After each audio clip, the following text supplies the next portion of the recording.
Jesus Nazareno, sinasamba ka namin, pinipintuho ka namin. Aral mo ang aming buhay at kaligtasan, Nuestro Padre Jesus Nazareno, iligtas mo kami sa kamatayan.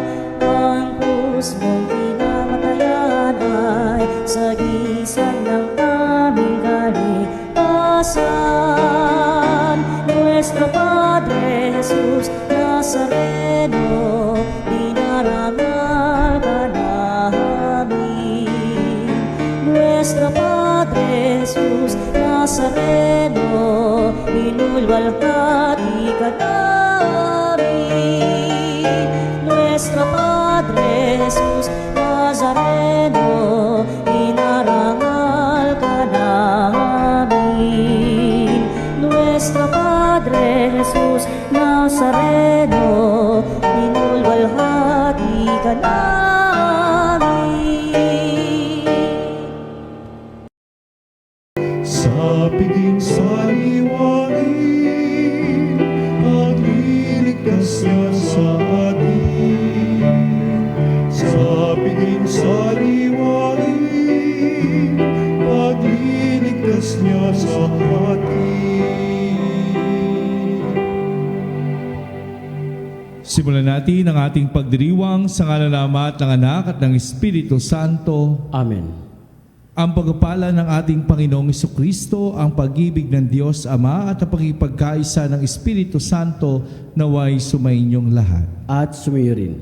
Mga kapatid, sa ating pagdiriwang ng banal na misa, ialay natin ang ating panalangin para sa ating mga kapatid na ngayon ay humihingi ng kagalingan sa karamdaman na kanilang pinagdaraanan, sa mga sakit na nagpapahirap sa kanilang buhay, ang mga nakikinig, nanonood sa ating online mass ngayon. Ipagdasal din natin ang ating bansa na dumaranas din sa sakit at paghihirap dahil sa mga hindi pagkakaunawaan at hindi pagkakaisa. Nawa sa pamamagitan ng ating paglapit ng may pananampalataya sa ating Panginoon, maipalaganap sa atin ang kapayapaan, bunga ng pag-ibig ng Diyos. At upang tayo maging marapat makinabang sa banal na pagdiriwang na ito, aminin natin ang ating mga kasalanan at humingi tayo sa Diyos ng awa at patawad.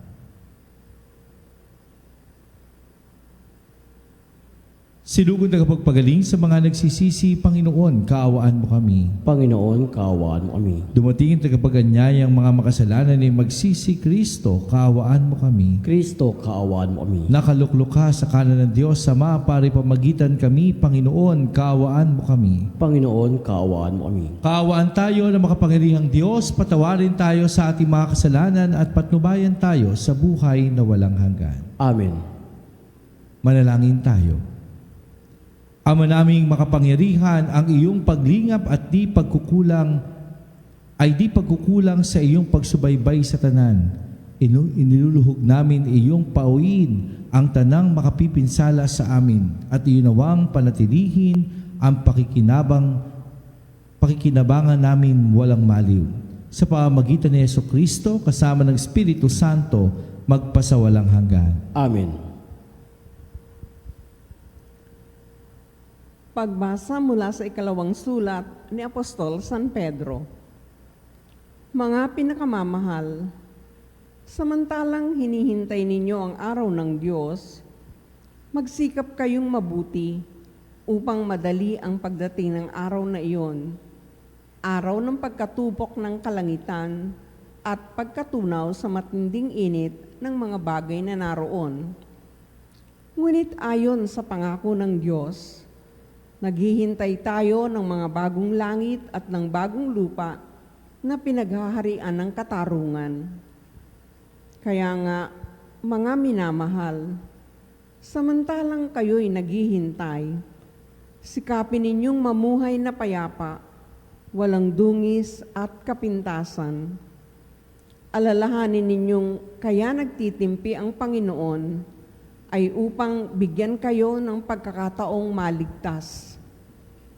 Ngayong ito'y alam na ninyo, mga kapatid, dapat kayong mag-ingat upang huwag kayong mailigaw ng mga taong walang matuwid na patakaran. Sa gayon, hindi kayo matitinag sa inyong mabuting kalagayan. Ayon sa kagandahang loob ng Diyos, magpatuloy kayo sa paglago sa kabutihan at sa pagkakilala sa ating Panginoon at tagapagligtas na si Jesucristo. Sa Kanya ang kapurihan, ngayon at magpakailanman. Amen. Ang salita ng Diyos. Salamat sa Diyos. Poon, amin kang tahanan, noon, ngayon at kailanman. Poon, aming kang tahanan, noon, ngayon at kailanman. Wala pa ang mga bundok, hindi mo pa nilalalang, hindi mo pa nililikha itong buong daigdigan. Ikaw noon ay Diyos na, pagkat ika'y walang hanggan. Poon, aming kang tahanan, noon, ngayon at kailanman. Iyong taong nilikha mo'y bumalik sa alabok, sa lupa ay nagbabalik kapag iyong iniutos. Ang 1,000 mga taon ay parabang isang araw. Sa mata mo, Panginoon, isang kisap mata lamang, isang saglit sa magdamag na ito ay dumaraan. Poon, aming kang tahanan, noon, ngayon at kailanman. Buhay nami umaabot ng 70 taong singkag. Minsan na may umaabot na 80 kung malakas. Yung buhay nami sakbibi ng dus at hirap, pumapanaw pagkatapos dito sa sangmaliwanag. Poon, aming kang tahanan, noon, ngayon at kailanman. Kung umagay, ipadamaya ang wagas mong pag-ibig, at sa buong buhay nami may galak ang aming awit. Ipakita sa lingkod mo ang dakila mong gawain, at sa sunod naming lahi, ipadama ay gayon din. Poon, aming kang tahanan, noon, ngayon at kailanman. Hallelujah, hallelujah, hallelujah,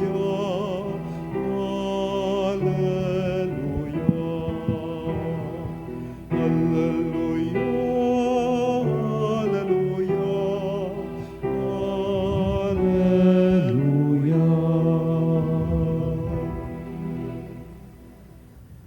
Diyos Ama ni Jesucristo, kami ay liwanagan mo at tutugon kami sa iyo. Sumainyo ang Panginoon, At sumayo rin. ang mabuting balita ng Panginoon ayon kay San Marcos. Papuri sa iyo, Panginoon. Noong panahong iyon, ilang pariseyo at ilang kampon ni Herodes ang pinapunta kay Jesus upang siluin siya sa kanyang pananalita. Lumapit sila sa kanya at ang sabi, Guro, nalalaman po naming kayo'y tapat at walang pinangingimian, sapagkat pareho ang pagtingin ninyo sa lahat ng tao. At itinuturo ninyo kung ano ang kalooban ng Diyos sa mga tao. Naaayon ba sa kautusan ang pagbabayad ng buwis sa Sesar? Dapat ba kaming buwisan o hindi? Ngunit batid ni Jesus na sila'y nagkukunwari, kaya't sinabi niya sa kanila, Bakit ba ibig ninyo akong siluin? Bigyan ninyo ako ng 1 denaryo. Titingnan ko. At kanilang binigyan siya. Kaninong larawan at pangalan ang nakaukit dito? Tanong ni Jesus. Sa Sesar po. Tugon nila. Sinabi ni Jesus, ibigay ninyo sa Sesar ang Sesar at sa Diyos ang sa Diyos. At sila'y namangha sa Kanya. Ang mabuting balita ng ating Panginoon. Pinupuri ka namin, Panginoong Jesucristo. Narinig natin sa Ebanghelyo na sinusubukan ng mga pariseyo at ng mga alipin o mga kampon ni Herodes ang ating Panginoong Hesus. Gusto nilang tanungin kung nararapat bang magbayad ng buwis sa Sesar o hindi. Kung sasabihin ni Jesus na huwag kayong magbayad, maaaring mapahamak si Jesus dahil sa mali niyang turo. Pero kung sasabihin din naman ni Jesus na magbayad kayo, baka mawalan din siya ng mga tagasunod mula sa mga Hudyo. Ngunit sa kanyang karunungan, hiniling niya ang isang pirasong pera o isang denaryo at tinanong niya kung kaninong larawan at pangalan ang nakaukit dito. At ang sagot ng mga tao, kay Cesar po. Kaya ang sagot lamang ni Jesus, ibigay sa Cesar ang Cesar at ibigay sa Diyos ang sa Diyos. Mga kapatid, kahit nung panahon ni Jesus, nagbabayad ng buwis ang mga tao bilang pagtulong sa pagpapalago ng ating lipunan para matulungan ang ating pamahalaan sa mga bagay na makatutulong din sa kapwa dahil sa mga bagay na ito. Kaya nga, ang purpose, ang paraan o ang layunin ng pagbabayad ng buwis ay para makatulong. Hindi po ito para angkinin ng iilan. Sa ating bansa, pag tinignan po ninyo, mahalagang magbayad ng buwis at ginagampanan ito ng mga manggagawa. Ginagawa ito ng mga mamamayan. Bakit? Kasi tungkulin natin ito bilang mamamayan na magbayad ng buwis. Alam natin na dapat natin itong gawin bilang tugon natin bilang isang mamamayang Pilipino. Pero pansinin po ninyo, kahit yung buwis na ibinibigay ng kaliit-liitang manggagawa, hindi rin nagagamit sa tama. Hindi rin napupunta sa tama. Kaya nga, sa ating bansa, yan ang isa sa mga pinagtatalunan, at yan ang isa sa mga nahihirapan tayo, dahil marami ang kumukuha ng buwis at ginagamit sa kung saang paraan. Kaya nga ang Panginoon, sasabihin sa atin, tama magbayad ng buwis. Pero doon naman po sa mga naglilingkod sa atin, gamitin nyo naman ng tama yung buwis. Dahil tamang ginagawa yan ng mga mamamayan, dapat tama rin po nating gamitin para sa bayan. Huwag natin hayaan na ang buwis na pinagsisikapang ibayad o ibigay ng mga simpleng mamamayan ay napupunta sa wala. Kaya nga ang Panginoon tuturo sa atin, ibigay sa Cesar ang sa Cesar. Ibigay sa bayan ang para sa bayan. Magbayad ng buwis para tulungan ang bayan. Pero may sabi pa ang Panginoon, ibigay sa Diyos ang para sa Diyos. Dahil sasabihin ng Panginoon, hindi lamang natin kinakailangan sundin ang batas para sa bayan, kung hindi susundin din natin ang utos ng Panginoon para tama ang hangarin ng ating ginagawa para sa bayan dahil nakikinig tayo sa aral at turo ng Diyos. Malinaw po na magkasama po iyan. Hindi po pwedeng paghiwalayin. Yung responsibilidad natin sa pamahalaan, sa bayan, ay ginagampanan dahil tayo namumuhay sa iisang lugar. Pero yung responsibilidad natin at pananampalataya natin sa Diyos ay ginagampanan din natin sa iisang lupang ating tinatapakan na dapat ginagawa rin natin. Kaya nga mga kapatid, kahit ang Panginoon, hindi po pwedeng ituro niya sa atin o sa akin na lang.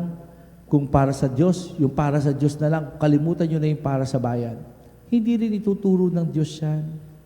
Dahil ang gusto ng Panginoon, ibabalansin natin ang pagtulong sa kapwa at ang paniniwala sa Diyos. Kung mayroon kang paninindigan at paniniwala na ang Diyos ay tunay na makapangyarihan at naghahatid sa iyo patungo sa kabutihan, ang sasabihin lang sa atin ng Panginoon, magagawa mo ang konkretong natutunan natin sa Panginoon, magagawa natin ang konkreto ang inuutos ng Diyos sa pamamagitan ng paglilingkod sa ating kapwa, sa pamamagitan ng pagdamay at pagtulong sa kapwa. Kaya po papansinin ninyo, magkasama po iyan. Hindi ka maaaring maglingkod sa kapwa nang hindi ka naniniwala sa itinuturo ng Panginoon. Kaya nga po ang bansa natin ngayon, magbukas ka ng telebisyon, minsan mas masarap ang patayin kaysa buksan. No? Bakit? Kasi mas gugustuhin mo pang manahimik na lamang kaysa mairita ka at mainis sa mga mapapanood mo sa kung ano-anong klaseng balitang iyan. Pero pag inisip po ninyo, wala tayong magagawa kung hindi umasang may magbabago. Wala tayong magagawa kung hindi manalangin na maaari pang hipuin ng Diyos ang mga puso ng mga lingkod natin para lamang maging maayos muli ang ating pamahalaan. Sila na, sabihin natin, no? Sila na ang ating ipinasusweldo ay ang buwis ng mga mamamayan. Dapat gamitin yan sa tama. Dapat gamitin yan sa paggawa ng kabutihan. Kahapon po, madami ang tumutok, no? Para sa mangyayari kahapon. Aba, surprisingly, ang nangyari ay hindi nagsipasok. No? Imagine, ang kinakailangan ay magtrabaho dahil mayroong kinakailangang ayusing mga batas, may kinakailangang amyendahang mga batas, pero hindi nagsipasok.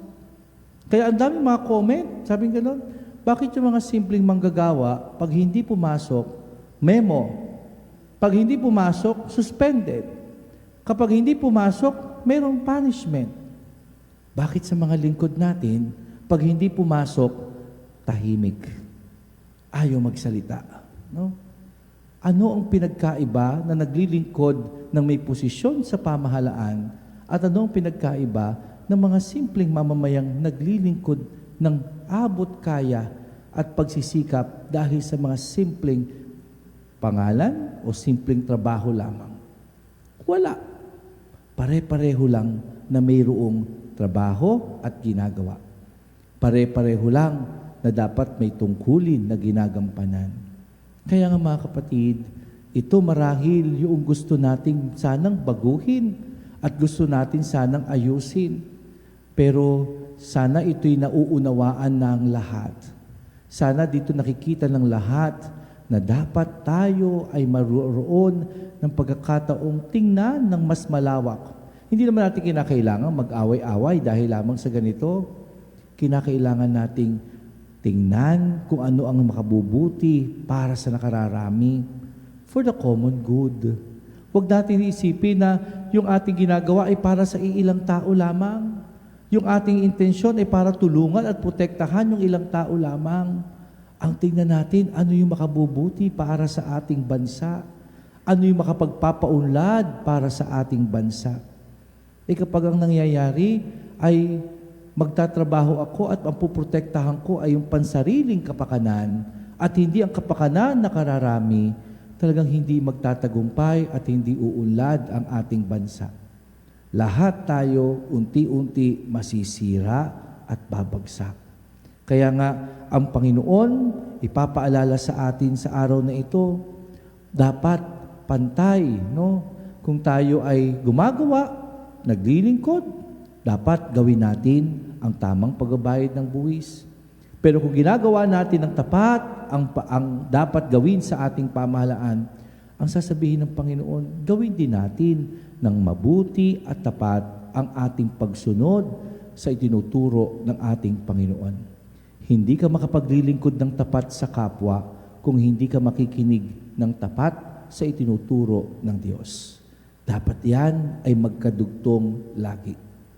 Anuman ang iniisip mong mabuti para sa iba, laging nagmumula sa iyong pakikinig at pagtugon sa utos ng Diyos. Amen.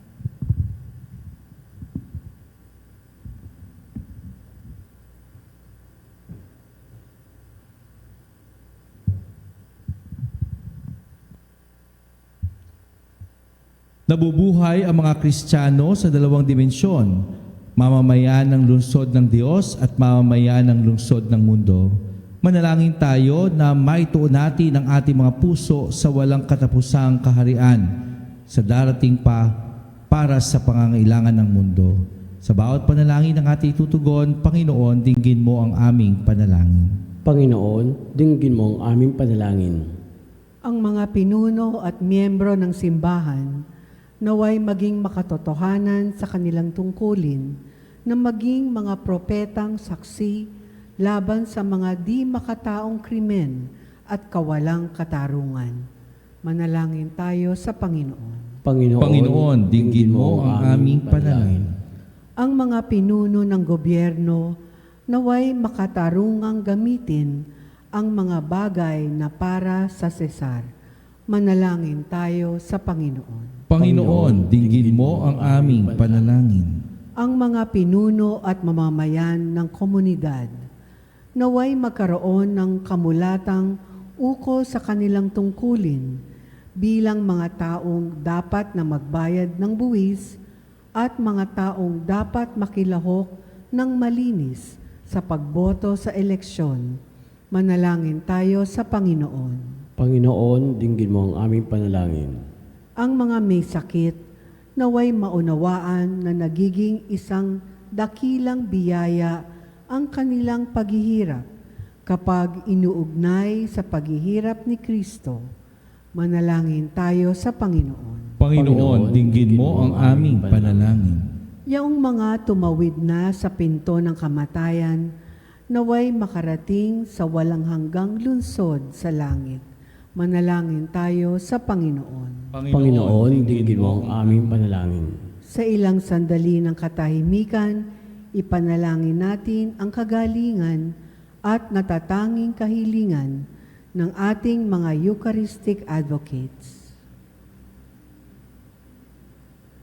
Manalangin tayo sa Panginoon. Panginoon, dinggin mo ang aming panalangin. Panginoon, na kasaysayan nilalagay namin sa iyong pagkalinga ang aming mga kahilingan. Nalalaman namin na ang lahat ng mga tao, panahon at pangyayari ay napapaloob sa iyong kalooban. Hinihiling namin ito sa pamagitan ni Kristo ang aming Panginoon. Amen. Ang ibig mo ang kapit ko, lahat ng ito'y nagmula sa iyo. Umiirahan mo sa'yo, buong puso kong inapalay sa'yo. O Diyos, o Panginoon, lahat ay biyayang aming inampon, aming buhay at kakayahan. Ito'y para lamang sa iyo, kalwalhatian.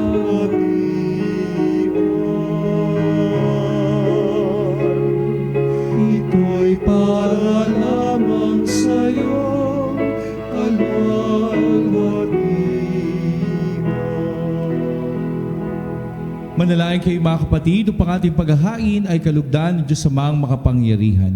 Tanggapin nawa ng Panginoon itong pagkain sa iyong mga kamay, sa kapurihan niya at karangalan, sa ating kapayapaan at sa buong sambayang banal. Ama naming lumikha, sa iyong katapatan kami nagtitiwala, ngayong ang mga alay ay aming inihahanda at inihahain dito sa banal mong dambana. Sa kagandahang loob mong sa aming dumadalisay, kami naway makaganap ng may malinis na kalooban sa paglilingkod namin sa banal na pagdiriwang. Sa pamagitan ni Jesucristo, kasama ng Espiritu Santo, magpa sa walang hanggan. Amen. Sumainyo ang Panginoon. At sumiri. Itaas sa Diyos ang inyong puso at diwa. Itinaas na namin sa Panginoon. Pasalamatan natin ang Panginoong ating Diyos. Marapat ay siya, ipasalamatan. Ama naming makapangyarihan, tunay ang marapat na ikaw ay aming pasalamatan. Sa iyong paglingap kagandahang loob, ang tao'y nilikha mo at pinangasiwa sa sinukob. Sa hangad mong siya'y wastong lubos, siya'y pinagdusa mo sa kanyang pagtalikod. Sa iyong paggiliw, iyong pinahintulot na makabalik siya sa pamagitan ni Kristo Jesus. Kaya kaysa ng mga anghel na nagsisiawit ng papuri sa iyo nang walang humpay sa kalangitan, kami nagbubunyi sa iyong kadakilaan.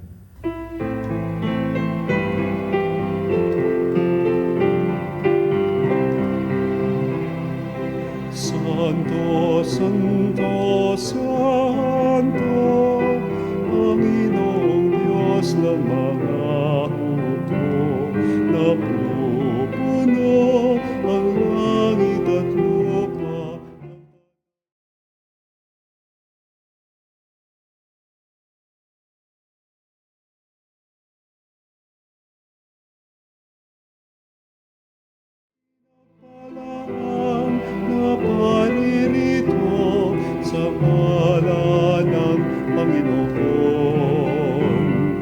Hosana, Hosana sa kaitaasan.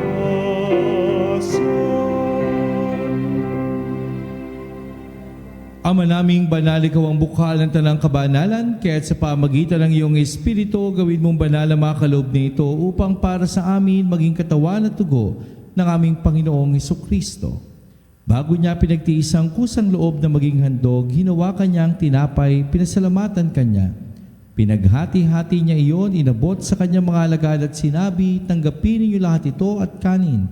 Ito ang aking katawan na ihahandog para sa inyo.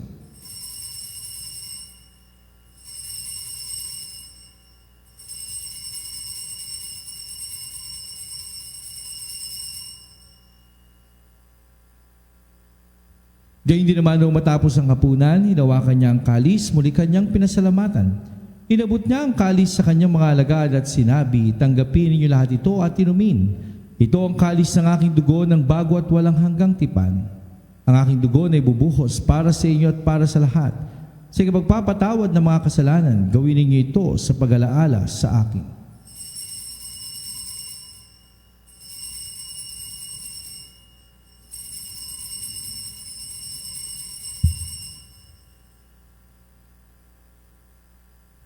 Ipagbunyi natin ang misteryo ng ating pananampalataya.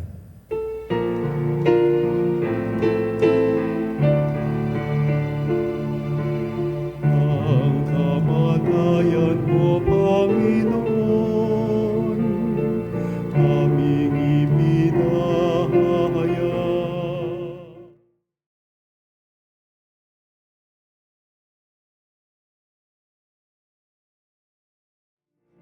Hanggang sa iyong pagbabalik, hanggang sa iyong pagbabalik. Ang mga ginagawa namin ngayon na pag-alaala sa pagkamatay at muli pagkabuhay ng iyong anak, kaya tiniaalay namin sa iyo ang tinapay na nagbibigay buhay at ang kalis na nagkakaloob ng kaligtasan. Kami nagpapasalamat dahil kami iyong minarapat at tumayo sa harap mo para maglingkod sa iyo. Isinasamo namin kami magsasalo-salo sa katawan at dugo ni Kristo ay mabuklod sa pagkakaisa sa pamagitan ng Espiritu Santo. Ama, lingapin mo ang iyong simbahang laganap sa buong daigdig. Puspusin mo kami sa pag-ibig. Kay San Leon na aming Papa, ni Elias na aming Obispo at ng Tanang Kaparian. Alalahanin mo rin ang mga kapatid naming nahimlay na may pag-asang sila'y muling mabubuhay, gayon din na lahat ng mga pumanaw. Kaawaan mo sila at patuloyin sa iyong kaliwanagan. Kaawaan mo at pagidapati kaming lahat na makasalo sa iyong buhay na walang wakas. Kaysa na mahal na Birheng Maria na Ina ng Diyos, kaysa ni San Jose na kabiyak na kanyang puso, kaysa ng mga apostol at lahat ng mga banal na namuhay dito sa daigdig ng kalugod-lugod sa iyo, may pagdiwang nawa namin ang pagpupuri sa ikararangal mo sa pamagitan ng iyong anak na aming Panginoong Hesukristo. Sa pamagitan ni Kristo kasama niya at sa Kanya ang lahat ng parangal at papuri ay sa iyo, Diyos Amang makapangyarihan kasama ng Espiritu Santo magpa sa walang hanggan.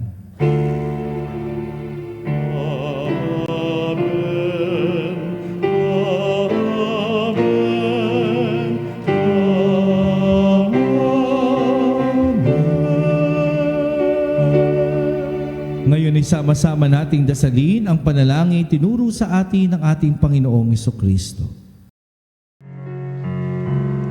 Ama namin, sumasalangit ka, sambahin ang ngalan mo, mapasa amin ang kaharian mo, sundin ang loob mo dito sa lupa para lang sa langit.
binidya mo kami sa lahat ng masama, pagkalooban ng kapayapaan, araw-araw, iligtas sa kasalanan at layo sa lahat ng kapahamakan, samantalang aming pinananabikan ang dakilang araw ng pagpapahayag ng tagapagligtas naming si Yesu Kristo. Sapagkat iyong kaharian at kapangyarihan at ang kapurihan magpakailanman. Amen. Panginoong Jesucristo, sinabi mo sa iyong mga apostol, kapayapaan ang iniiwan ko sa inyo, ang aking kapayapaan ang ibinibigay ko sa inyo. Tunghayan mo ang aming pananampalataya at huwag ang aming mga pagkakasala. Pagkalooban mo kami ng kapayapaan at pagkakaisa ayon sa iyong kalooban, kasama ng Espiritu Santo magpasawalang hanggan. Amen. Ang kapayapaan ng Panginoon ay laging sumainyo. At sumayo rin. Magbigayan tayo ng kapayapaan sa isa't isa. Cordero ng Diyos, na nag-alis ng mga kasalanan ng sanlibutan, maawa ka sa amin. Cordero ng Diyos, na nag-alis ng mga kasalanan ng sanlibutan, maawa ka sa amin. Cordero ng Diyos, na nag-alis ng mga kasalanan ng sanlibutan, ipagkaloob mo sa amin ang kapayapaan.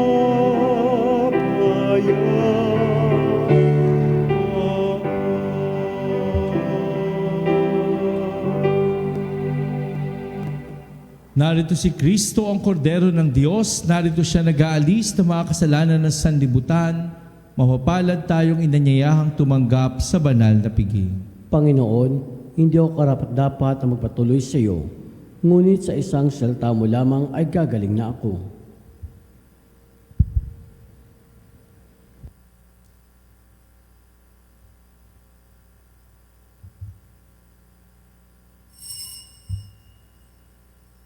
Mga kapanalig, ating dasalin ang komunyong espiritual.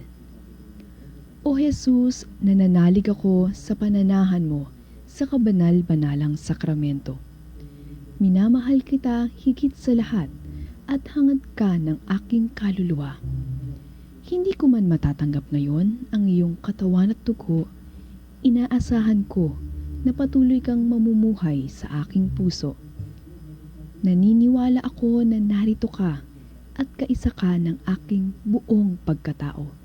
Huwag mong ipahintulot na mawalay ako sa iyo. Amen. Panalangin sa karangalan ng Nuestro Padre Jesus Nazareno.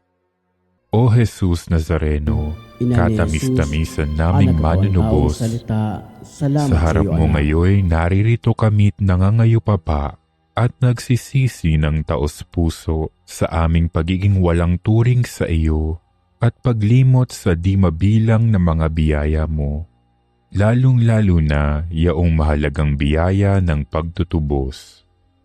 Dinaramdam namin at pinagsisisihang labis, Panginoon ko, ang pagkakasala namin sa iyo.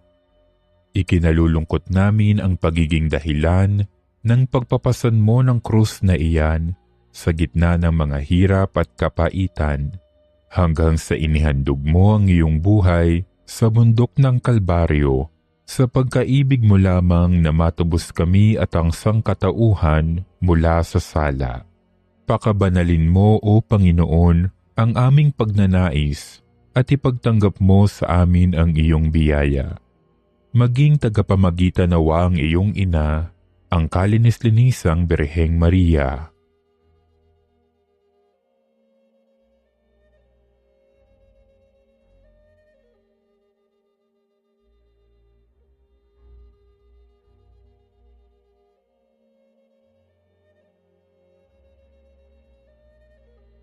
Ama naming makapangyarihan, niloob mong akuin ang iyong anak, ang krus at kamatayan, upang ang sangkatauhan ay matubos at mabuhay. Ang pag-ako namin sa krus at kamatayan dito sa lupa, ayon sa diwa ng pagsunod sa iyong loob, na ginanap ng iyong anak, ay magpagindapat nawa naming kamtin ang lubos na katubusan at pagkabuhay sa iyong piling sa pamamagitan ni Hesukristo kasama ng Espiritu Santo, magpasawalang hanggan. Amen. Nuestro Padre Jesus Nazareno, Panginoon namin at Diyos, kaawaan mo kami. Manalangin tayo. Ama namin mapagmahal, paghariin mo sa iyong Espiritu kaming pinapakinabang mo sa katawan at dugo ni Kristo upang di lamang sa pagsasalita, kundi rin naman sa pagsasagawa. Ikaw ay aming maipagdangal at maging marapat kaming makapasok sa kaharian mo sa kalangitan. Sa pamamagitan ni Jesucristo kasama ng Espiritu Santo, magpasawalang hanggan. Amen. Para po sa ating mga kapatid na may karamdaman at sakit na ngayon po ay kasama natin sa pagdiriwang na ito, tayo po ay manalangin para po sa kanila. Manalangin tayo, makapangyarihan at mapagkalingang Ama, kaming mga dumaranas na mga karamdaman ay dumudulog sa iyong kalooban sapagkat ikaw ang taga-aliw ng mga nagdadalamhati at kalusugan ng mga may sakit. Lubos kami nagtitiwala sa iyo dahil sa mga himalang pagpapagaling mula sa iyo. Taglayang maalab na pananampalataya at pamimintuho, kami buong kababaang loob na sumasamo sa iyo para sa aming mga kapatid na may karamdaman. Atin pong tahimik na banggitin ang mga pangalan at mga intensyon ng ating mga kapatid na humihingi ng ating panalangin.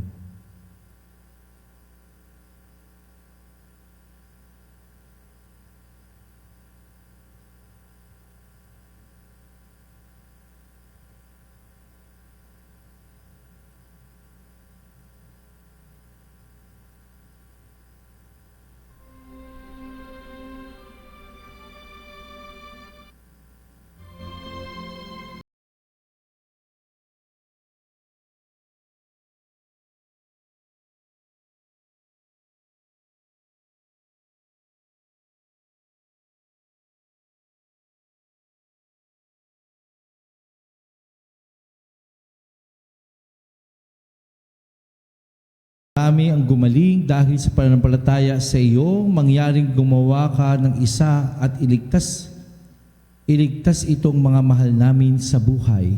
Ilayo mo sila sa panganib at ibangon sa banig ng karamdaman upang sila'y makabalik sa paglilingkod kay Jesucristo na iyong anak at aming Panginoon na nabubuhay at nagahari magpakailanman. Amen. Mahal na Birhen ng Lourdes, Ipanalangin mo kami. sumainyo ang Panginoon At sumayo rin. at pagpalain kayong lahat ng makapangyarihang Diyos, Ama at Anak at Espiritu Santo. Amen. Tapos na ang ating pagdiriwang, humayo tayo taglayang kapayapaan at pag-ibig ni Kristo. Salamat sa Diyos.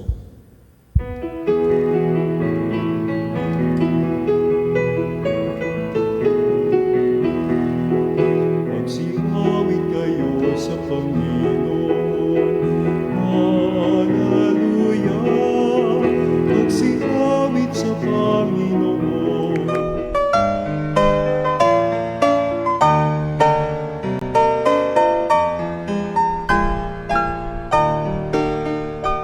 Nuestro Padre Jesús Nazareno, sinasamba ka namin, pinipintuho ka namin, aral mo ang aming buhay at kaligtasan. Nuestro Padre Jesús Nazareno, iligtas mo kami sa kamatayan, ang krus mong pinamatayan ay sagisag ng aming kaligtasan. Nuestro Padre Jesus Nazareno, dinarangal ka namin. Nuestro Padre Nazareno, inulwalhati ka namin. Nuestro Padre Jesus Nazareno, inarangal ka namin. Nuestro Padre Jesus Nazareno, inulwalhati ka namin.